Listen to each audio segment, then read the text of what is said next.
ಹ್ಮ್. ಇದು ಅಪರಾಧ.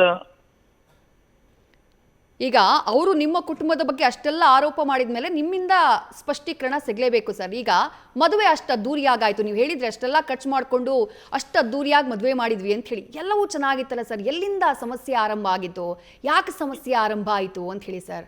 ಎಲ್ಲವೂ ಚೆನ್ನಾಗಿತ್ತು ಅಂತ ಯಾರು ಹೇಳಿದ್ದು? ಚೆನ್ನಾಗಿರ್ಲಿಲ್ಲ. ಅದು ಯಾರು ಹೇಳಿದ್ದು ಎಲ್ಲವೂ ಚೆನ್ನಾಗಿತ್ತು ಅಂತ? ಆರಂಭದಿಂದಲೇ ಚೆನ್ನಾಗಿರ್ಲಿಲ್ವಾ ಸರ್? ಮದುವೆ ಆಗಿ ಹ್ಮ್.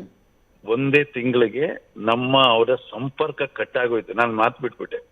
ಒಂದ್ ತಿಂಗಳಿಗೆ ನಾನು ಮಾತು ಇವತ್ತಿನವರೆಗೂ ಮಾತಾಡಿಲ್ಲ. ನಾನು ಒಂದು ಮಾತು, ನಾನು ನನ್ನ ಶ್ರೀಮತಿ ಇಬ್ರು ಒಂದು ಮಾತು ಅವ್ರ ಹತ್ರ ಮಾತಾಡ್ತಾ ಇಲ್ಲ. ಓಕೆ. ಯೋಚನೆ ಮಾಡಿ ನಮ್ಗೆ ಎಷ್ಟು ಗೌರವ ಕೊಡ್ಬೋದು ಅವರು ಅಂತ. ಅರ್ಥ ಆಗ್ತಾ ಇದೆಯಾ ನಿಮ್ಗೆ? ಅಷ್ಟೇನೆ, ಯಾವಾಗ್ಲೂ ಅಷ್ಟೇ.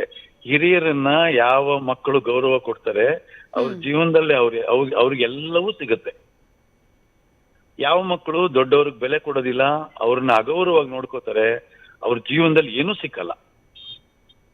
ಒಳ್ಳೆ ದಿನಗಳು ಬರೋದೇ ಇಲ್ಲ ಅವ್ರಿಗೆ. ಅಷ್ಟೇನೆ, ಎಲ್ಲಾ ಮಕ್ಕಳಿಗೂ ಸೇರಿಸಿ ಹೇಳ್ತೀನಿ ನಾನು, ಗುರು ಹಿರಿಯರನ್ನ ಗೌರವಿಸದ ಮಕ್ಕಳು ಸಗಣಿಗಿಂತ ಕಡೆ.